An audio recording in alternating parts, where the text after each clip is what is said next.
10 টাকা খরচ করতে ধরা গেল না আমরা পাউডার করে নিতে পারি। আমাদের এখন বাসা বাড়িতে সবারই মোটামুটি মিক্সচার বা মেশিন বা ব্লেন্ডার মেশিন এগুলো কিন্তু সবারই থাকে। শুকনো বাসনটাকে আমরা একটু পাউডার করে নিতে পারি। পাউডার করে নিয়ে সেই পাউডারটাকে আমরা এই কাফি আয় সংরক্ষণ করতে পারি অথবা আমরা যে কোনো জায়গায় সংরক্ষণ করতে পারি। আর এই পাউডারটা আমরা যখন যেভাবে ইচ্ছা সেভাবে করে খেতে পারি। যে কোনো খাবারের সাথে আমরা মশলার মতো করে খেতে পারবো।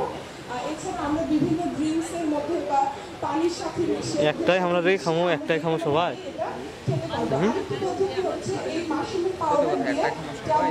কথা হলো ট্যাবলেট বা ক্যাপসুল আকারেও আমরা এই পাউডারগুলো খেতে পারবো এবং এটা দিয়ে আমরা চা তৈরি করেও খেতে পারি। তো এই হচ্ছে মোটামুটি আমাদের মাশরুমের সংগ্রহের যে কৌশল এবং সংরক্ষণ পদ্ধতি।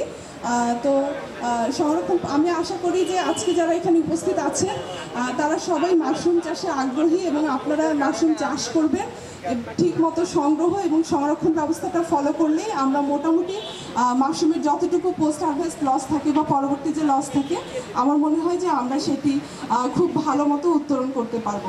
তো সবাইকে অসংখ্য ধন্যবাদ এবং আজকের এই মাঠ দিবস অনুষ্ঠানে স্যারদেরকে আবারও আমাকে কথা বলার সুযোগ দেওয়ার জন্য ধন্যবাদ জানিয়ে শেষ করছি। আসসালামু আলাইকুম।